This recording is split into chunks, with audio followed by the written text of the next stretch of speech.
All right, everybody, today's topic, psychedelics. Psilocybin, DMT, ibogaine, a bunch of other psychedelics that people are using that are some variation of another, different chemical compounds. All studies seeming to show that people are getting better on these drugs in a number of ways. A lot of people are healing from serious, significant traumas in their life. They're healing from depression. They're getting through PTSD and many other things that plague people for much of their life. And therapy can help a little bit, but it doesn't always work for some people.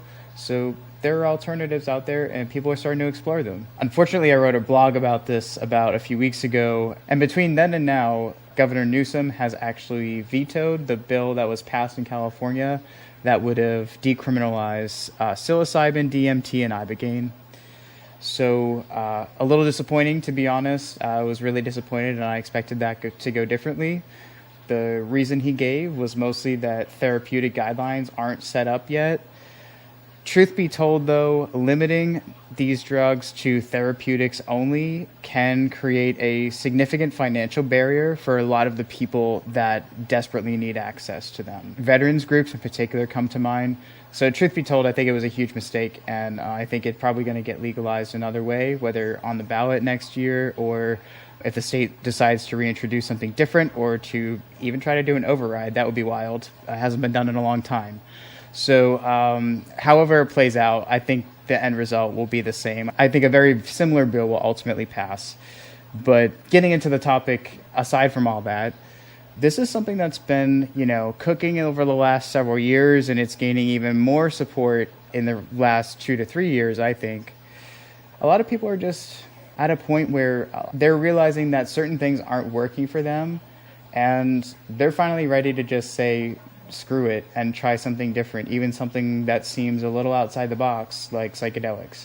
Unfortunately, people in perhaps a little bit older age group, there's still a lot of stigma for these drugs, which is one of the main things that I think needs to be overcome. We need to get away from the image that these drugs were portrayed in the media in the 60s and the 70s as these drugs that would make you crazy, and you would do all these crazy things. You'd go rob a bank, and I don't think any of that was ever happening then, and I can tell you that it's definitely not happening now. I think the people who are robbing banks and stuff, the drugs are on, and it's not those ones.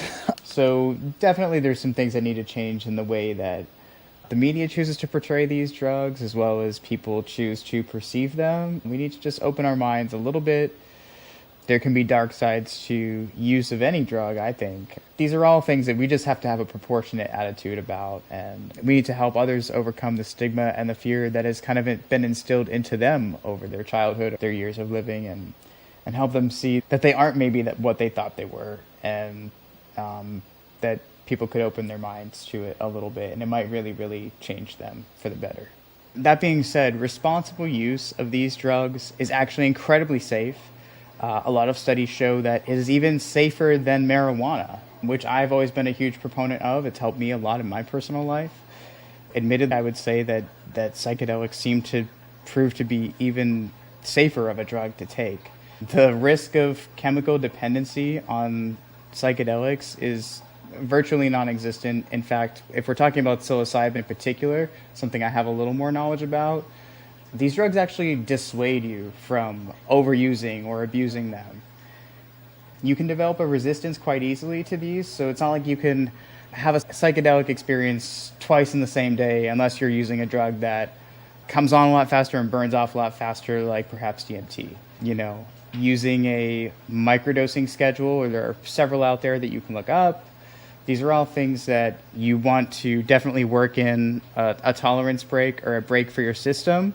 That way you're not developing a tolerance to the medicine you're taking. And a lot of people wonder, well, how do these drugs work, right?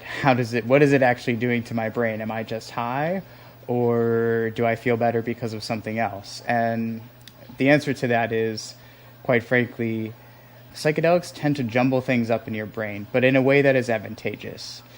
There's an area of your brain called the colostrum. So the colostrum is involved with your conscious decision-making. It's involved with your conscious experience in life. So basically, when psychedelics are introduced, your brain networking and neural pathways grow. and rigid neural pathways that perhaps were not beneficial to you seem to act differently and regrow or reprogram themselves almost. It's like reprogramming you. It's like hitting a reset button. Think of it that way. It can increase your brain's communication areas where it used to be lacking. In addition, I'm just going to read this. A single dose of psilocybin strengthens connection between the prefrontal cortex and areas related to positive emotions and decreases connections between the prefrontal cortex and areas related to anxiety or other negative emotions. So it's strengthening connections to more positive emotions and decreasing them towards more negative emotions. And I think that's because, frankly, it helps you think of your life, your problems, the pain you're going through or have gone through, helps you think about them in a different way. And as a coach, that's part of what I'm literally trying to get people in a conversational way to, break some of these rigid patterns of thinking and think about things that are going on in their life differently or the things that they need to do differently. So psychedelics are just one thing that if it fits your situation and it's something you're open to try, I think they're definitely worth it. Going beyond depression, there are a lot of other things that are going on too. People are really flocking to healing centers and places where they do either like an ayahuasca ceremony or a ceremony with psilocybin.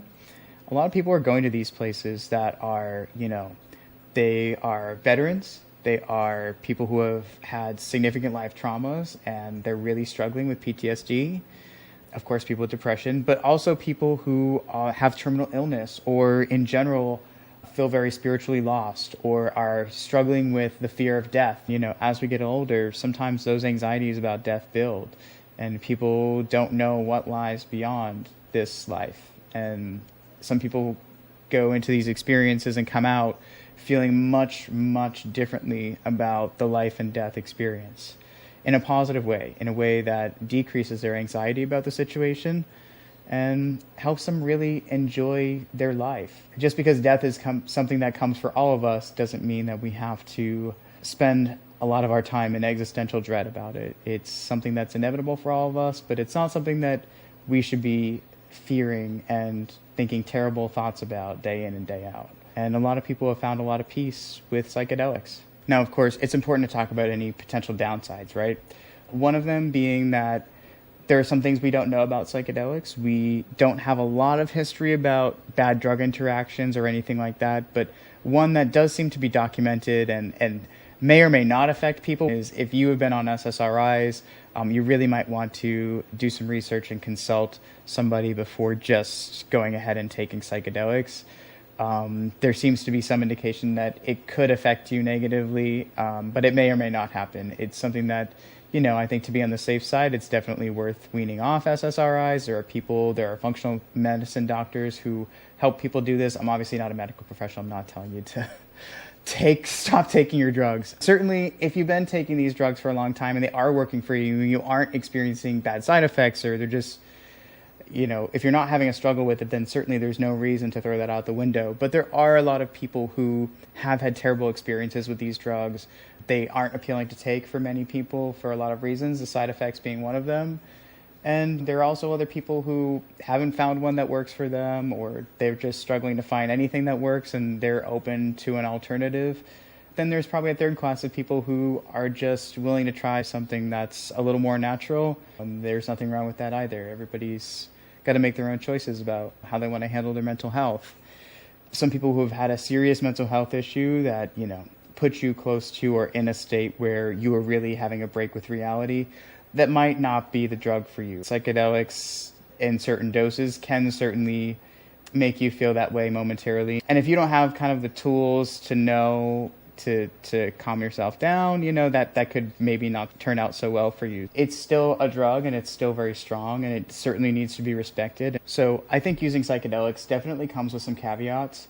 One being, don't get advice from your weird hippie friend who just says screw it and doesn't even weigh what they're taking and just takes a whole bunch of mushrooms or whatever.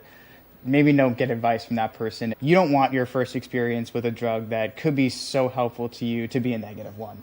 So just make sure you're getting good advice and you're doing your own research and you're being reasonable when you decide to explore that. In addition, there are things like set and setting, preparation, what to eat, what not to eat, how far away from an experience you want to stop eating, certain foods to avoid.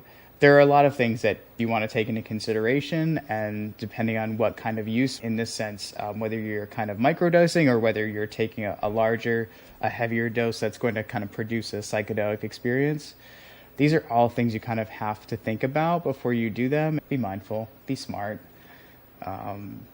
Probably better to stay in a safe space like your home or someplace that you're familiar with that isn't full of people and could make you anxious and kind of ruin things for you. So, be smart about things like that and get good advice. I'm always here to be a safe space for people to talk about it with. It's important to talk to somebody that has experience with them, but also isn't going to willy-nilly give you advice that only applies to them and not to anybody else. Everybody's different. Everybody has different sensitivity levels. What might be a microdose for one person would send some person onto another planet. So just be conscientious of that. There's a lot to be said about the work that's being done to bring these therapies into the mainstream and make it something that has less of a stigma, and anybody who's willing or is interested in can explore and try if it seems like it's for them. So there's so much out there that we're just beginning to learn, and we don't quite have the science to explain every single aspect of, I think, what's happening with psychedelics just yet. But I think someday, probably in this lifetime, we will, and it will make a lot more sense. Even if it sounds a little wacky, I'll do more videos and more detail about some of the benefits that I've experienced and people I know have experienced from these drugs that I really think are miraculous in many ways. So if you're interested in this topic and you want to hear more about it, definitely click subscribe on my channel. This is something I'm going to talk about pretty frequently, as well as other topics that might interest you. Go forth, do some research, learn about yourself first and foremost, and learn about things that might help you that seems like the right thing for you. Always do your research, always talk to a medical professional when necessary, and be careful, be responsible, find the resources to help you live a better life.